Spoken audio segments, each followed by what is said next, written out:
it's a new life for me, and I'm feeling good.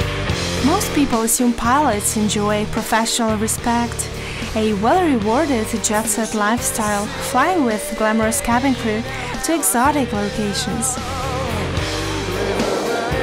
But today the reality does not always live up to the image.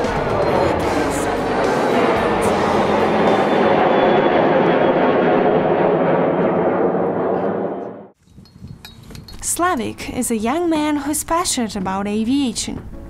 He's trying to get his commercial pilot's license and is working hard every day to be able to afford it. I first got into aviation when I was 12 when a friend of ours took me in a small aircraft for a small flight, and I've caught the flying bug, as they call it, ever since then. All I wanted to do is fly aircraft and be around airplanes. Then about a year ago I finally had the opportunity to start my pilot training and started my private pilot's license. So to find my training, I'm also need to have a full-time job, so it takes more time for me than, say, for other people, but I've still got a long way to go. I've only got my private pilot's license, so I'm trying to build a few hours. For you, Tower Skyhawk 6525 Delta is ready for takeoff.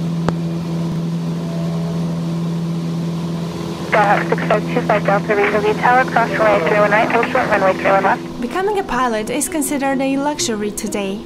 The cost of getting a commercial pilot's license in the UK goes up to £100,000. Historically, airlines paid for individuals' training, but now aspiring pilots must fund their own training.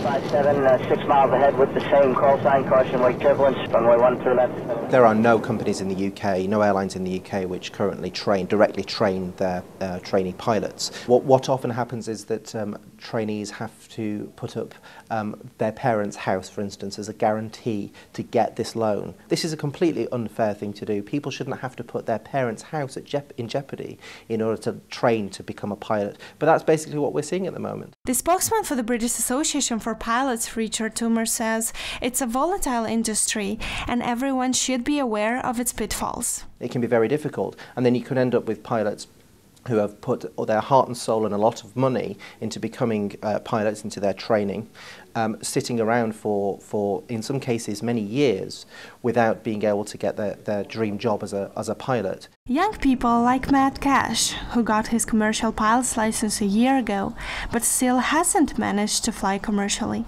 I think certainly graduated flight school at the wrong time, really, in the middle of a global recession.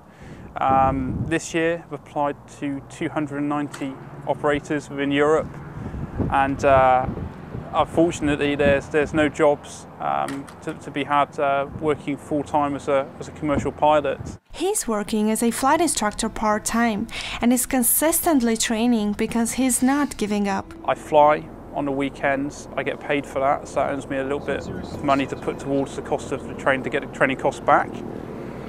I'm just going to keep applying and I'm going to keep going because I believe that the global economy will pick up and there will be a demand for people with pilot's licenses. I think to give up would be a complete waste, having put so much effort into becoming a pilot.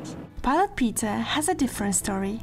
He learned to fly with the Royal Air Force and has been flying commercially for 25 years now. The progression was flying with the Air Cadets, learning to fly with Oxford Air Training School at 18, learning to fly properly with the University Air Squadron when I went to university at 21.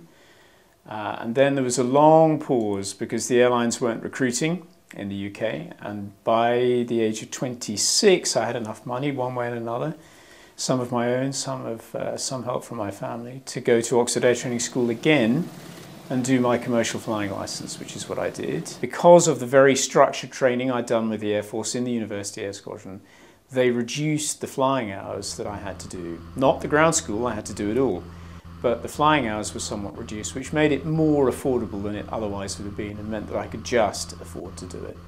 So I was very, very lucky with the timing of what I did. I emerged from Oxford with a commercial pilot's license. and what they call an instrument rating, which enables you to fly in all weather. And I joined BA from Oxford. Yet being rewarded with high debts and uncertainty to find a job, all these people have something in common: their passion for flying.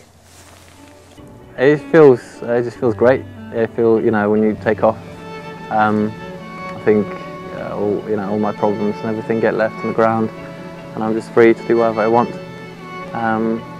It's just a feeling like no other, really, and that's why I love it. The best thing you can say about flying is that you don't come home wondering why you went to work. It's essential that you do your job professionally, that you enjoy it, and that you apply yourself to it. 95% of pilots in the UK are proud to be pilots. They're proud to tell people that they're pilots, but only 1 in 5 of them would recommend the career to their children. And you have to ask yourself, why is that the case? And it's because it isn't easy.